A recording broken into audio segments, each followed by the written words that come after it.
नमस्कार, आपके साथ मैं हूं सुमेरा खान। सत्ता के सभी न्यूज मित्रों का स्वागत है। सबसे पहले सत्ते पे सत्ता, यानी 7 खबरें और दिलचस्प जानकारियां एक साथ। आज पहले आपको यूनिफॉर्म सिविल कोड के बारे में बताएंगे, जिसका first day first show Uttarakhand में रिलीज हो गया।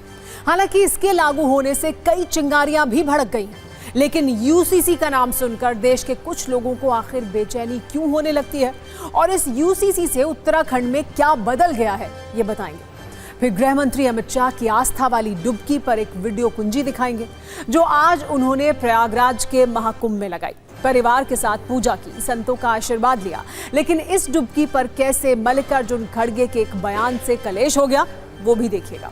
एक बड़ी खबर दिल्ली से भी है, जहां अरविंद केजरीवाल ने दिल्ली वालों को 15 गारंटी दी है। इसमें महिला सम्मान योजना से युवाओं को रोजगार तक शामिल किया गया है। हालांकि केजरीवाल ने दिल्ली की सड़कों और यमुना की सफाई को लेकर लोगों से माफी भी मांगी और नया वादा किया। आज जेपीसी से वक्फ संशोधन विधेयक को मंजूरी मिल गई। हालांकि इसमें भी सत्ता का जोरदार कलेश हुआ, क्योंकि सत्ता पक्ष के तो 14 संशोधन जेपीसी से पास हो गए, लेकिन विपक्ष के सभी संशोधन खारिज कर दिए गए, जिस पर विपक्षी सांसदों ने हंगामा किया। आज राहुल गांधी ने एमपी में एक रैली से बीजेपी और आरएसएस पर कटाक्ष किया। राहुल ने बीजेपी और आरएसएस को संविधान विरोधी बताया और ये कहा कि देश में अब दलितों और पिछड़ों को गुलाम बनाया जा रहा है। आपने कई बार ये सुना होगा कि जल ही जीवन है, लेकिन महाराष्ट्र के बहुत सारे लोग इस वक्त पानी का नाम सुनकर डरे हुए क्यों हैं, ये देखिएगा। इस पानी का कनेक्शन एक ऐसी बीमारी से है जो इंसान को वेंटिलेटर तक पहुंचा देती है और जान भी ले सकती है।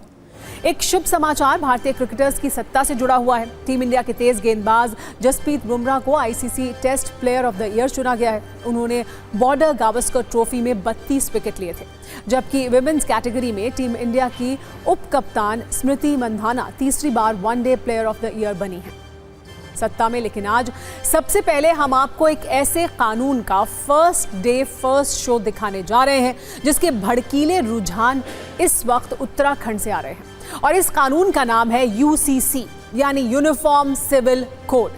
उत्तराखंड यूसीसी को लागू करने वाला देश का पहला राज्य बन गया है, लेकिन इस यूसीसी का नाम सुनकर कुछ लोगों के मन में डर की लहरें उठने लगी हैं। इस देश में ऐसे बहुत सारे लोग हैं जिन्हें लग रहा है कि इस यूसीसी से उन्हें शादी, तलाक और संपत्तियों के मामले में मिल रहा स्पेशल और प्रीमियम डिस्काउंट खत्म हो जाएगा।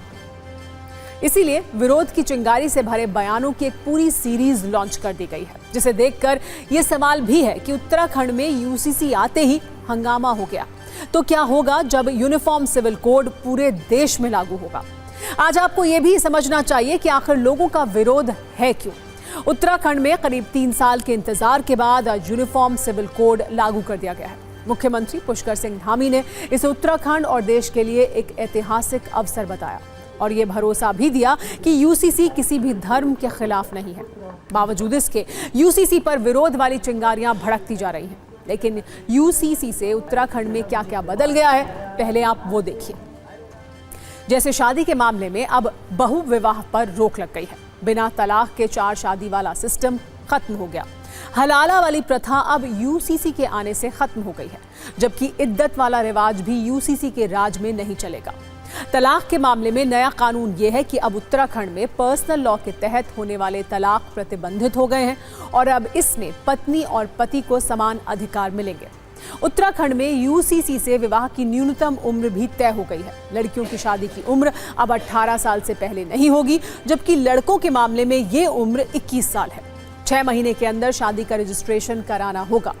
यूनिफॉर्म सिविल कोड के अनुसार अब उत्तराखंड में लिव इन रिलेशनशिप का रजिस्ट्रेशन कराना जरूरी होगा। लिव इन में रहने के लिए माता पिता की अनुमति जरूरी होगी और बड़ी बात यह है कि लिव इन रिलेशनशिप में जन्मे बच्चे को भी सारे अधिकार मिलेंगे। इसके अलावा गोद लेने को लेकर भी कुछ अधिकार निर्धारित हो गए हैं। जैसे सभी धर्मों में बच्चे को गोद लेने का अधिकार होगा। हालांकि दूसरे धर्म के बच्चे गोद नहीं लिए जा सकेंगे। उत्तराधिकार और विरासत के मामले में भी बेटे और बेटियों को बराबर का हक मिलेगा और संपत्ति में बराबर की हिस्सेदारी होगी।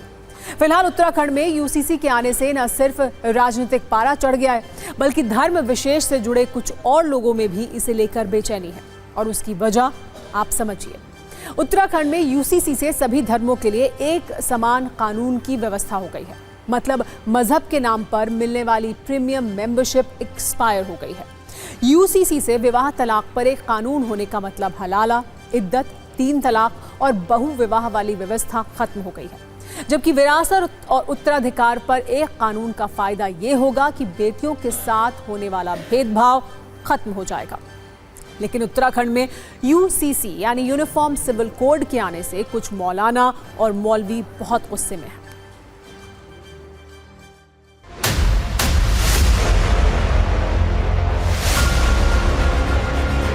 वो मुसलमानों को मजहबी मामलात में दखल देकर उन पर एक तरह से हिंदू लॉ थोपना चाहते हैं या दूसरे वो लॉ थोपना चाहते हैं जो इस्लाम के खिलाफ हैं। और इसमें वो ज़बरदस्ती की तरीका अपनाए हुए हैं जिसे हम कतई तौर पर पसंद नहीं करते। भारत के लगभग 35 करोड़ मुसलमान सब के सब इसके मुखालिफ हैं। पूरे उत्तराखंड में लागू होता है, लागू किया जाता है और इसमें कहीं भी उस शरीयत के उसूलों से कहीं कोई टकराव नहीं है और समानता है, तो मुसलमान इस यूसीसी को मानेगा। और अगर कहीं कुछ ऐसे उसूल हैं जिन पर मुखालफत हो रही होगी शरीयत की, तो फिर ऐसी कंडीशन में मुसलमान बाध नहीं है और उस पर अमल करने के लिए मजबूर नहीं है। यूनिफॉर्म सिविल कोड कतई तौर पर न तो हमारे प्रदेश की ज़रूरत है न हमारे मुल्क की ज़रूरत है। ये बात अलग है कि कुछ सियासी मकासद को हासिल करने के लिए और अपने पॉलिटिकल बेनिफिट के लिए उत्तराखंड में यूनिफॉर्म सिविल कोड को नाफिज करने की बात कही गई है।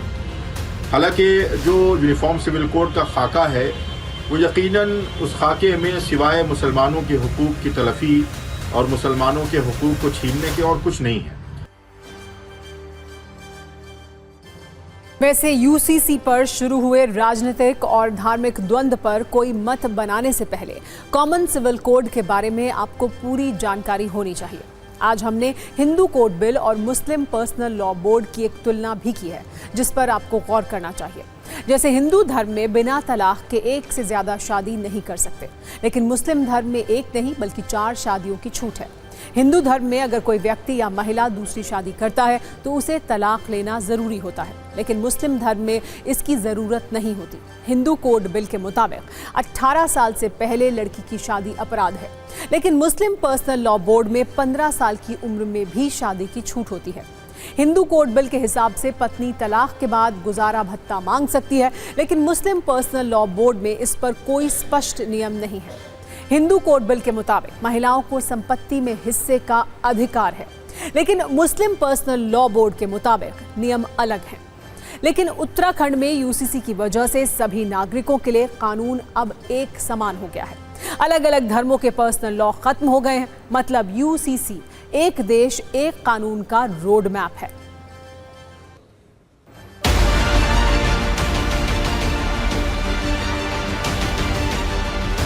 इसके लागू होने से प्रदेश में सच्चे अर्थों में महिला सशक्तिकरण सुनिश्चित हो सकेगा, जिसके बारे में मैंने अभी कहा कि सशक्तिकरण भी होगा, सुरक्षा भी होगी।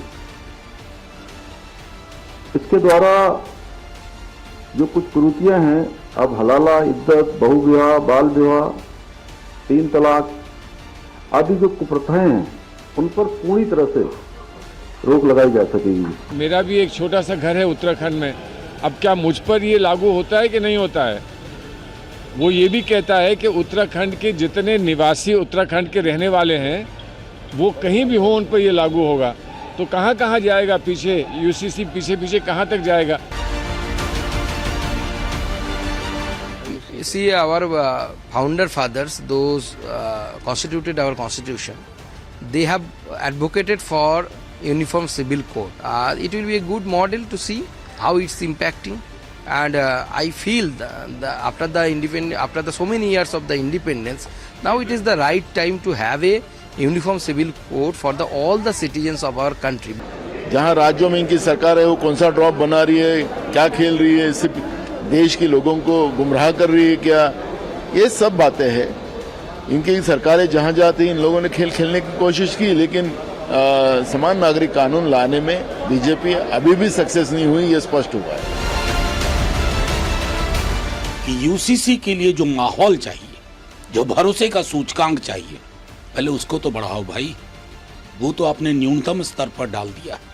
इतना जहर बो रहे हो ना पूरे समाज में, पूरा का पूरा समाज उस जहर को पी करके क्या क्या छवियां हम देख रहे हैं, क्या सरकार नहीं देख रही? ये कहाँ का यूसीसी है? तो यूनिफॉर्म सिविल कोड हुआ ही नहीं।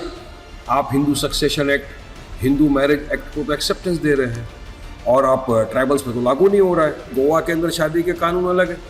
अब आप वहाँ पर ये ला कर सिर्फ एक ही चीज़ करना चाहते हो, मुसलमानों के जो शादी ब्याह तलाक प्रॉपर्टी से रिलेटेड इशू है ना, उसमें आपको दखलबाजी करना है और कुछ नहीं।